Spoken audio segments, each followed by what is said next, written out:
ಡೈರೆಕ್ಟಾಗಿ ಒಬ್ಬ MP ನಮ್ಮಪ್ಪ ಅಲ್ಲೇನಾದರೂ ಆ ಊರಿಗೆ ಬಂದಿದ್ರೆ ಪ್ರದೀಪ್ ಈಶ್ವರ್ ಚೆನ್ನಾಗಿ ಹುಡ್ತಿದ್ದ.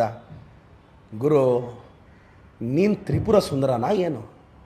ನನ್ನ ತಾಯಿ ಮಂಜುಳಾಗೆ ಕ್ಷಮೆ ಕೇಳಿದ್ರು, ಮನಸ್ಸಲ್ಲಾದರೂ ಕೇಳು, ಚಾಮುಂಡಿ ಕಾಪಾಡ್ತಾಳೆ, ನಾನು ಚಾಮುಂಡಿ ಆರಾಧಕ ಅಂತ ಪ್ರತಾಪನಿಗೆ ಹೇಳ್ತೀನಿ. ಇಂಗ್ಲೀಷ್ ಮೀಡಿಯಮ್ ಓದ್ಕೊಂಡ್ಬಂದಿರೋ ನಿನಗೆ ಅಷ್ಟು ಗಾಂಚಲಿ ಇದ್ದರೆ ಕನ್ನಡ ಮೀಡಿಯಮಲ್ಲಿ ಓದಿರೋ ನೀನು ನಿಲ್ಲಿಸೋರ್ಗೂ ನಾನು ನಿಲ್ಲಿಸಲ್ಲ.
ಪ್ರತಾಪ್ ಅವರೇ, ನಮ್ಮ ತಾಯಿಗೆ ಯಾವತ್ತೂ ಕ್ಷಮೆ ಕೇಳ್ತೀರಾ?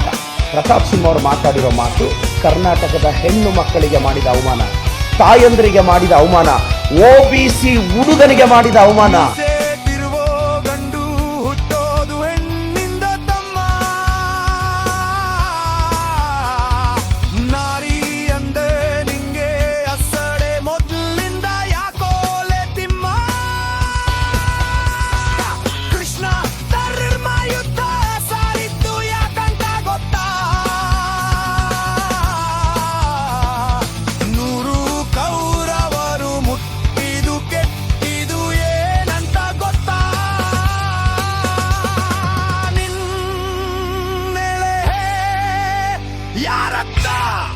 ಪ್ರತಾಪ ನಿಂದುಲೇ ತಾಯಿಗೆ ಮರ್ವಾದೆ ಬೋದಲೇ.